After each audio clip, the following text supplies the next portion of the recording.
Welcome to film predictor. ఈవేళ movie వచ్చేసి మనకి 'సారంగపాణి జాతకం' అండ్ ఈ మూవీ హీరో వచ్చేసి మనకి ప్రియదర్శి గారనమాట. అండ్ ఈ మూవీ డైరెక్టర్ వచ్చేసి మనకి మీ అందరికీ తెలిసిందే మోహన్ కృష్ణ గారు. అండ్ అతని ప్రీవియస్ మూవీస్ చూసుకుంటే మనందరికీ తెలిసిందే 'అష్టాచమ్మా' and 'Golconda high school'. And 'Golconda high school' అయితే నాకు చాలా ఇష్టమైన సినిమా. అంత బాగుంటదని ఇప్పటికి నేను ఆ సినిమా అయితే చూస్తాననమాట. పోనీ ఇవన్నీ వదిలేద్దాం. అండ్ ఈ మూవీ ఎంటైర్ మూవీ చూసిన తర్వాత నాకేమనిపించిందంటే, పర్లేదు భయ్యా! మరీ అంత దారుణమైతే మూవీ అయితే కాదు గానీ, పర్లేదు. కాకపోతే 'మోహన్ కృష్ణ' గారి మార్క్ అనేది కొంచెమైతే విఫలమైందని చెప్పొచ్చు. ఎందుకంటే, అతను ప్రతి సినిమాలో అయితే కొంచెం గ్రిప్పింగ్‌గా, కొంచెం నీట్‌గా రాసుకుంటారు స్టోరీననేది. అది తీసుకెళ్ళే విధానం కూడా బాగుంటది. అంటే పాత సినిమాలో ఏంటంటే, అతను షార్ట్ అండ్ షార్ట్‌లో చూపిచ్చేస్తాడు మొత్తం సినిమా అంతా. అతను ఏం చెప్పాలనుకున్నాడో అదంతా చెప్తాడు. నస అంతా ఇవన్నీ తీసేస్తాడనమాట. అంటే స్టోరీలో అనేది ఇన్వాల్వ్ బేగా అయిపోతారనమాట. అంత బాగుంటే తన పాత మూవీస్. బట్ ఈ మూవీ చూసుకుంటే అండ్ ఫస్ట్ హాఫ్ అనేది చాలా గుడ్ నరేషన్‌తో ఎళ్తది. అండ్ మనకొచ్చేసి కొన్ని ఫ్యూ కామెడీ సీన్స్ అయితే చాలా ఆకట్టుకుంటాయి. అండ్ జనరల్‌గా మన థియేటర్‌లో కూడా నీట్‌గా నవ్వుకుంటాం. అండ్ మెయిన్ వచ్చేసి ఇక్కడ వెన్నెల కిషోర్ గారు అండ్ హర్ష గారు వీళ్ళిద్దరికి వచ్చే కొంచెం కామెడీ ట్రాక్ అనేది చాలా బాగుంటది. అండ్ మెయిన్ స్టోరీ ప్లాట్‌కొచ్చేస్తే ఏమీ లేదు. మన హీరో ప్రియదర్శి గారనేది ఎక్కువ జాతకాలు నమ్ముతారనమాట.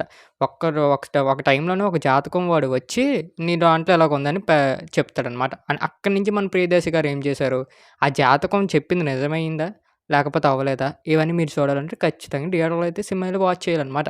అండ్ ఫస్ట్ హాఫ్ అనేది మంచి కామెడీ జనరేషన్‌తో ఎళ్తది. అండ్ మెయిన్ వెన్నెల కిషోర్ గారు, హర్ష గారు వీళ్ళిద్దరికొచ్చే సీన్స్ అయితే కామెడీ సీన్స్ ప్యాక్ చేసుకొని మన ఫస్ట్ హాఫ్ అనేది ప్యాక్ చేసుకొని పెట్టారనమాట. అండ్ మెయిన్ ప్రియదర్శి గారు మంచి మంచి కామెడీ చేశారు.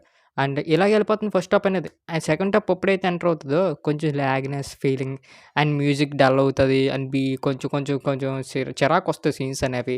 ఒక మామ్ సీన్ పెడతారు ఒకటి ముసలావిడ సీను. ఎందుకురా బాబు ఇప్పుడు ఆ మామ్ సీన్ అవసరమా అన్నట్టు మనకు అనిపిస్తది అంతే.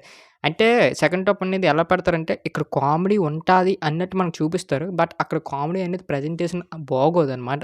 ఫస్ట్ హాఫ్‌లో ఎంత ఎంగేజ్ చేసారో సెకండ్ హాఫ్‌లో అనేది ఎంగేజ్ చేయడంలో కొంచెం విఫలమైపోతారు. అండ్ మూవీ కూడా కొంచెం బాగా లెంతీగా అనిపిస్తది మన సెకండ్ హాఫ్. ఎందుకురా బాబు ఒక 30 నిమిషాలు, గంటలో అవగొట్టేసి సినిమాకి ఎంత సాగదీస్తున్నావు అన్నట్టు అనిపిస్తది. అండ్ మెయిను ఫస్ట్ హాఫ్ అనేది బాగున్నప్పుడు సెకండ్ హాఫ్ అనేది కొంచెం గ్రిప్పింగ్ రాసుకొని ఉండుంటే బాగుందనిపించింది. అండ్ మోహన్ కృష్ణ గారి మూవీస్ ప్రీవియస్ మూవీస్ కూడా ఈ టైప్ ఆఫ్ ఫార్మాట్‌లోనే ఎళ్తాయి. అండ్ మెయిన్ చూసుకుంటే 'అష్టాచమ్మా' సినిమా అనేది కొంచెం స్లోగా ఎళ్ళినా కామెడీ నరేషన్ బాగుంటది. అండ్ నాని గారిది అక్కడికొచ్చి డెలివరీస్ మొత్తం ఫ్యామిలీ సీన్స్ అండ్ క్లైమాక్స్ మొత్తం అంతా మంచి ప్యాక్ చేసుకొని పెడతారు. అండ్ ఈ డైరెక్టర్ కూడా క్లైమాక్స్ ఒక దగ్గర అవగొట్టేస్తారనమాట ప్రతి సినిమాలోని. అండ్ ఈ మూవీలో కూడా అదే చేద్దాం అనుకున్నారో లేదో లాస్ట్ ఒక అరగంట ఒక దగ్గర అవగొట్టారు మొత్తం మనకి క్లైమాక్స్ అంతా. అది పెద్ద ఎంగేజింగ్‌గా లేదు, కొంచెం గ్రిప్పింగ్‌గా లేదని చెప్పొచ్చు. ఎందుకంటే మన హీరో వచ్చేసి ప్రియదర్శి గారు. అతను కొన్ని మూవీస్ అయితే చాలా బాగుంటున్నాయి. అండ్ ఈ మూవీ కూడా ఎక్స్‌పెక్ట్ చేస్తారు మినిమమ్ జనాలు. ఎందుకంటే ప్రియదర్శి గారు మంచి మంచి సినిమాస్ ఒప్పుకుంటున్నారు. అండ్ ఇది కూడా మంచి బాగుంటుందని ఎక్స్‌పెక్ట్ చేసి థియేటర్‌కెళ్తారు. అండ్ ఇంకోటేంటంటే డైరెక్టర్ మోహన్ కృష్ణ గారు. అతని ప్రీవియస్ మూవీస్ కూడా చాలా బాగుంటాయి. అని మినిమమ్ హైలీ ఎక్స్‌పెక్టేషన్స్ లేకపోయినా కొంచెం రీచ్ అవుతదనే ఎక్స్‌పెక్టేషన్స్ మనందరికి ఉంటాయి ఆడియన్స్ అందరికి. బట్ అది కొంచెం ఎళ్ళడానికి విఫలమైందని నేను చెప్తాను. ఎందుకంటే ఎక్కువ కామెడీ ఊహించేసుకున్నాం. ఎందుకంటే ఇద్దరు ముగ్గురు సరైన కామెడీ యాక్టర్లు పెట్టినప్పుడు మినిమమ్ చిల్ చేయాలి కదా మనల్ని. అది చేయలేకపోయారనమాట. అండ్ కొంచెం స్లోగా అలాగే ఎళ్తదనమాట. మనకి బీజీఎమ్స్ కొంచెం స్లోగా ఉన్నాయి. అండ్ ఫ్యూ సాంగ్స్ బాగున్నాయి అంతే. అండ్ ఒక ఎమోషనల్ సాంగ్ వస్తది. ఆ సాంగ్ గుడ్ అనిపిస్తది అంతే తప్ప ఇంకేం ఉండదు. అండ్ హీరోయిన్ యాక్టింగ్ అయితే భయ్యా ఎందుకొచ్చిందో తను, ఎందుకు చేసిందో తను, ఎందుకు చూసామో మనం అన్నట్టుంటది సినిమా. ఆ హీరోయిన్ యాక్టింగ్. తను కొంచెం చిరాకుగా అనిపించింది. అండ్ నిజం చెప్పాలంటే బిగ్ స్క్రీన్‌లో కూడా తనంత లుకింగ్‌గా ఏమి మనకేం అనిపించదు.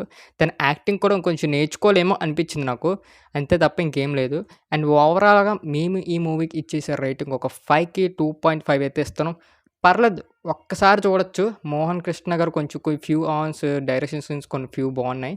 అండ్ హీరో కూడా ప్రియదర్శి గారి యాక్టింగ్ కూడా బాగుంది. అండ్ మెయిన్ వచ్చేసి వెన్నెల కిషోర్ గారు, హర్ష గురించి కూడా మీరు వెళ్ళాలి. ఎందుకంటే వాళ్ళు ఫస్ట్ హాఫ్‌లో కామెడీ అయితే పండించారు బాగానే. అండ్ పర్లేదు యావరేజ్ మూవీ. అండ్ ఇంకా ఎవరైతే సబ్స్క్రైబ్ చేసుకోలేదో సబ్స్క్రైబ్ చేసి బెల్ ఐకాన్ మాత్రం ఆన్‌లో పెట్టుకోండి. మా ఫర్దర్ వీడియోస్ మీరు మిస్ అవ్వకుండా చూస్తారు. అందరూ చూస్తున్నారు కానీ సబ్స్క్రైబ్ చేయట్లేదు. Please subscribe guys.